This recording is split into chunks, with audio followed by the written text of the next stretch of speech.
Hello everyone, today our topic is sequential circuit यानी computer architecture की third unit हमारी start हो चुकी है। सेकंड में हमने पढ़ा था कॉम्बिनेशनल सर्किट।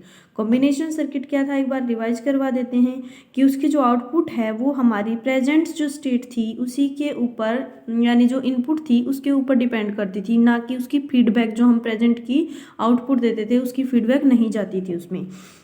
तो अब हम क्या पे यानी कि उसके अंदर कोई मेमोरी एलिमेंट नहीं था फीडबैक के लिए। अब हम पढ़ेंगे सीक्वेंशियल सर्किट। सीक्वेंशियल के अंदर क्या होता है, कॉम्बिनेशनल सर्किट के अंदर ही अगर हम फीडबैक लगा दें मेमोरी एलिमेंट को कोई भी, ताकि वो फिर उसकी आउटपुट हमारी डिपेंड करती है एक तो प्रेजेंट इनपुट के ऊपर जो हमारा कॉम्बिनेशन था, प्लस में हमारी क्या होगी जो पास्ट की जो अपडेट है यानी पास्ट जो आउटपुट, एक तो प्रेजेंट इनपुट जो हम इस टाइम पे दे रहे हैं, एक जो पहले वाली हमारी आउटपुट आई थी उसको भी इसके अंदर अगर अप्लाई कर देंगे तो हमारा क्या बन जाता है, वो सीक्वेंशियल सर्किट। तो इसका लॉजिक डायग्राम, ब्लॉक डायग्राम कैसे बनता है, देखो हमने क्या पढ़ा है, कॉम्बिनेशनल सर्किट। यहाँ पे हम कॉम्बिनेशनल सर्किट यानी ये कॉम्बिनेशनल सर्किट है। उसके बाद में उसमें हम क्या देते थे, ओनली इनपुट। कॉम्बिनेशनल सर्किट में हम इनपुट देते हैं, नेक्स्ट हमारी आउटपुट आ जाती थी। लेकिन अगर इसके साथ हम एक क्या जोड़ देंगे, मेमोरी एलिमेंट यानी फीडबैक के लिए कोई भी मेमोरी एलिमेंट जोड़ देते हैं यहाँ पे मेमोरी, उनको हम फ्लिप फ्लॉप भी बोल सकते हैं। और इसकी जो आउटपुट आएगी और वो हम किससे ऐड कर देंगे, दोबारा इसमें इनपुट चली जाएगी। तो ये हमारा पूरा क्या बन गया है कि सीक्वेंशियल सर्किट। ठीक है, अब हम मानते हैं कि सीक्वेंशियल सर्किट हमें पता चल गया है कि जिसकी जो आउटपुट है वो डिपेंड करती है प्रेजेंट इनपुट पे और पास्ट पे भी। उसके कुछ डिफरेंसेस देख लेते हैं यहाँ से, क्या क्या डिफरेंस हैं। इसके पास मेमोरी एलिमेंट नहीं होता, इसके अंदर एक एटलीस्ट वन मेमोरी एलिमेंट तो जरूर होता है, ज़्यादा भी हो सकते हैं। इसको डिजाइन करना थोड़ा ईजी होता है due to absence of memory, क्योंकि इसमें मेमोरी नहीं होती। इसका डिफिकल्ट डिजाइन हो जाता है क्योंकि इसमें एक मेमोरी एलिमेंट और ऐड कर दिया जाता है। स्पीड में फास्टर होता है, ये स्लो होता है as compare to this. Requirement more hardware और इट्स रियलाइजेशन, ये इसके अंदर हार्डवेयर कम की जरूरत पड़ती है, ये एक्सपेंसिव ही हमारा चीपेस्ट है। ये इनके डिफरेंसेस थे। अब हम बात करते हैं सीक्वेंशियल के टाइप। तो सीक्वेंस के दो टाइप होते हैं, एक होता है हमारा सिंक्रोनस सीक्वेंशियल सर्किट, दूसरा होता है हमारा एसिंक्रोनस सीक्वेंशियल सर्किट। यानी कि एसिंक्रोनस और सिंक्रोनस क्या होते हैं, तो यहाँ पे हम बात करते हैं क्लॉक पल्स की। किसकी बात करेंगे, क्लॉक पल्स की। यानी कि इन दोनों में क्लॉक पल्स का किसके साथ क्या, अगर हम देखो एसिंक्रोनस को तो यूं भी बोल सकते हैं combinational circuit with feedback, memory feedback. अगर ये फीडबैक एलिमेंट के साथ है तो हमारा क्या हो गया, एक ये क्या बन जाता है, सीक्वेंशियल सर्किट बन जाता है। कौन सा, एसिंक्रोनस। यानी clock pulse is not required in the asynchronous sequential circuit. So asynchronous जो है इसको हम क्या करेंगे, इसमें क्लॉक पल्स की रिक्वायरमेंट होती है। अगर क्लॉक पल्स लगा देंगे तो सिंक्रोनस बन जाएगा, अगर क्लॉक पल्स नहीं लगाएंगे तो वो एसिंक्रोनस। यानी एसिंक्रोनस को हम यूँ भी कह सकते हैं कि ये टाइम डिले सर्किट भी है, या फिर कॉम्बिनेशन सर्किट से तो हम फीडबैक एलिमेंट लगा देते हैं तो हम बोल सकते हैं कि ये हमारा एसिंक्रोनस बन गया है। इसकी डेफिनेशन हम यहाँ से देख लेते हैं।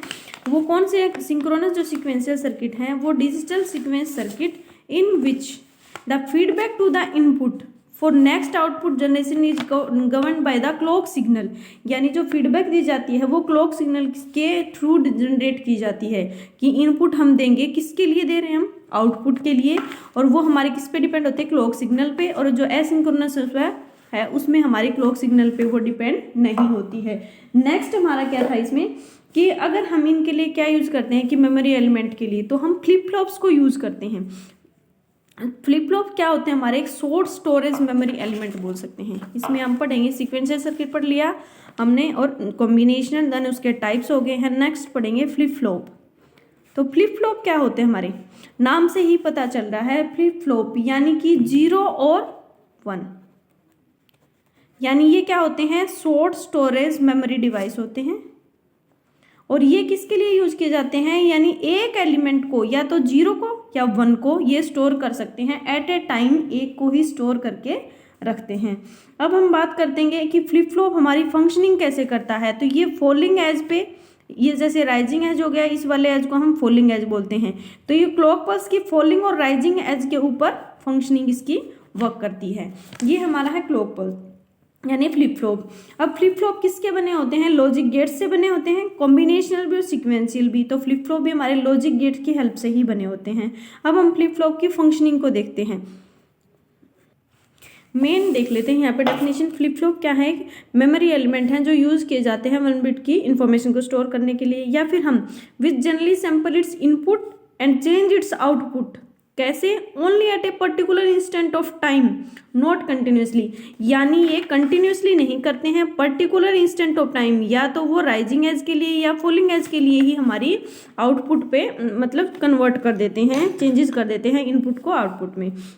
अब हम देखते हैं कि फ्लिप फ्लॉप के क्या क्या हैं। जैसे कि फ्लिप फ्लॉप के पास 2 स्टेबल स्टेट्स होती हैं, वो कौन कौन सी हैं? एक होती है हमारी सेट, दूसरी हमारी है रीसेट। सेट को हम 1 बोल सकते हैं, रीसेट को हम 0, यानी फंक्शनिंग हमेशा 0 और 1 में ही होगी। और एक होती है क्लियर। रीसेट और क्लियर और 0 इसको हम कुछ भी बोल सकते हैं। सेट को हमने 1 ले लिया है यहाँ पे। अब इसकी 2 आउटपुट होती हैं, फ्लिप फ्लॉप है उसकी 2 आउटपुट होती हैं, क्यू एंड क्यू बार। तो देखो ये ब्लॉक डायग्राम है फ्लिप फ्लॉप का। यहाँ पे हमारी 2 तो इनपुट होती हैं एस और आर, यानी एक होती है सेट, दूसरी होती है हमारी रीसेट।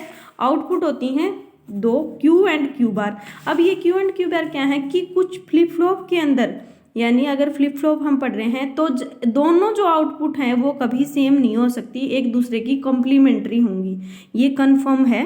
तो इसके अंदर कुछ बातें हैं जो ध्यान रखने की हैं, इसकी characteristics. The output of Q and Q bar are always complementary to each other. If Q1 is 1, Q0 is 0। अगर Q हमारा 1 है तो Q बार 0 होगा, अगर Q हमारा 0 है तो Q बार 1 होगा। इसके अंदर हमेशा 2 स्टेबल स्टेट होती हैं, सेट इक्वल टू 1 और रीसेट इक्वल टू 0।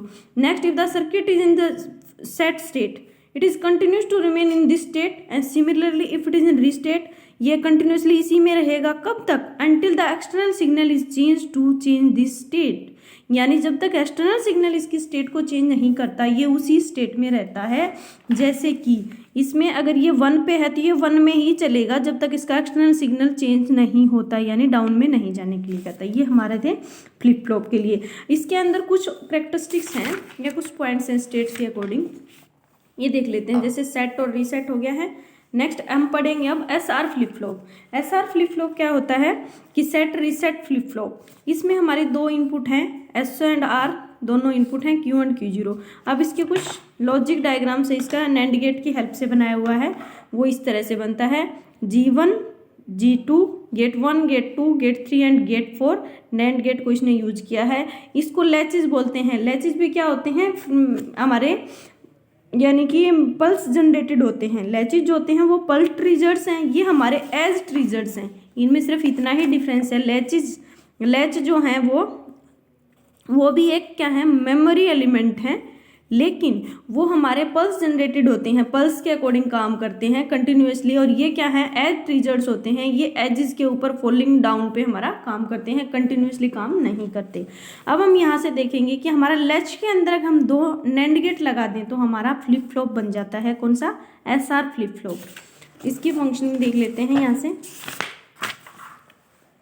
देखो केसेस बनेंगे। केसेस कैसे बनते हैं इसमें, यानी कि जब हमारा देखो S और R को आप पढ़ चुके हो, क्या होते हैं 0 1 0 1, ऐसे ले सकते हैं हम 0 0, थोड़ा इजी हो जाएगा। अब हमने ये वैल्यू तो देख ली कि ऐसे लेते हैं हम, इनपुट 2 होते हैं। नेक्स्ट हमारा होता है Q एंड Q बार। अब इनका भी तो कंसिडर करना होगा, जब ये 1 हो ये 0 हो तो इसके लिए 2 स्टेट बन जाएंगी, ये 0 हो ये 1 हो। नेक्स्ट में इसके लिए भी पर्टिकुलर, यानी कि हमारे केसेस होंगे 4, हर एक में हमारा A भी बन जाएगा। वो किस वे से बनेगा कि 1 के लिए और 0 के लिए। तो हम यहाँ से स्टार्ट करते हैं।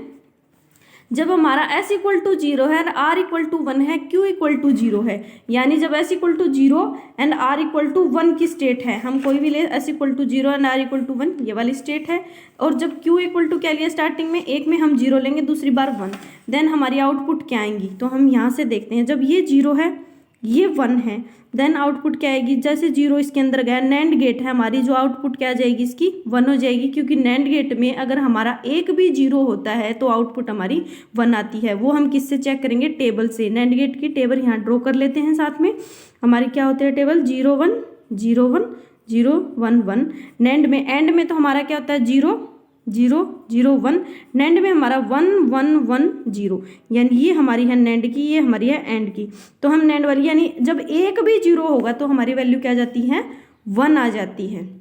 ठीक है, अब हमारी आउटपुट 1 आ गई। जब 1 था तो इसका उल्टा होता है, 1 जब आती है तो हमारी क्या आ जाएगी, 0 आ जाएगी, क्योंकि 1 में 1 कहाँ रहती है, जब एंड होता है नैंड में, ये 0 आउटपुट आ गई है।